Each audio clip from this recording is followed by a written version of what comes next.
أمداني مع التصوير، بس أمي ما قصرت، حبيبتي أمي وأبوي هم اللي راح يسووا كل شيء. مشاريع النجمات في رمضان 2023.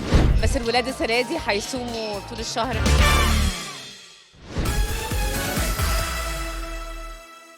في كذا واحد عايز اتفرج عليه جدا الصراحه، يعني في رشيد عايز اتفرج عليه جدا، انا بحب تايسون وريم عبد الغفور قوي. في بتاع برضو استاذه منى زكي واستاذ محمد شاكر نفسي اتفرج عليه جدا. في كذا حاجه ما تخليش انسى حاجات. في بتاع برضو استاذ كريم الشناوي، امينه خليل، في حاجات كتير قوي مش عايزه اسقط حاجه يعني. فالواضح ان بسنت متحمسه قوي لمتابعه الاعمال الرمضانيه عشان تتعرف مقدمين ايه زملائها، على الرغم ان هي كمان بتنافس بمسلسل علاقه مشروعه الى جانب ياسر جلال. انت غير اي حد عندي في الدنيا. وبما ان ده اول رمضان لبسنت في بيتها مع زوجها محمد فراج، فكان لازم نسالها السؤال ده. تطبخي برمضان بس؟ هو ده اول رمضان يعدي عليا في بيت الزوجيه، ان شاء الله هطبخ، بس انا بطبخ في المطلق فاكيد هطبخ.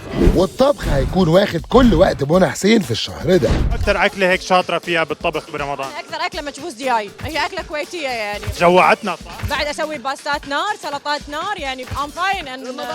رمضان نصه عندك. يلا معاك. وروان قالت لها رمضان عندك لان هي مش شاطره في الطبخ. عندي مشكله، ما ادري ليش اذا اشوفه ينطبخ ما اقدر اكله، بحب الناس تطبخ لي.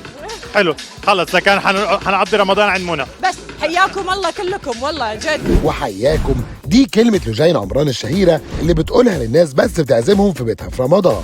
عملت الجروسري شوبينج تبع مونة رمضان؟ والله ما أمداني مع التصوير، بس أمي ما قصرت، حبيبتي أمي وأبوي هم اللي راح يسووا كل شيء. رمضان كريم عليك يا حبيبتي، بجنن روعة وانتم ان شاء الله عليكم. اما انجي كيوان فالسنه دي مفرغه كل وقتها لاولادها يوسف وكريم.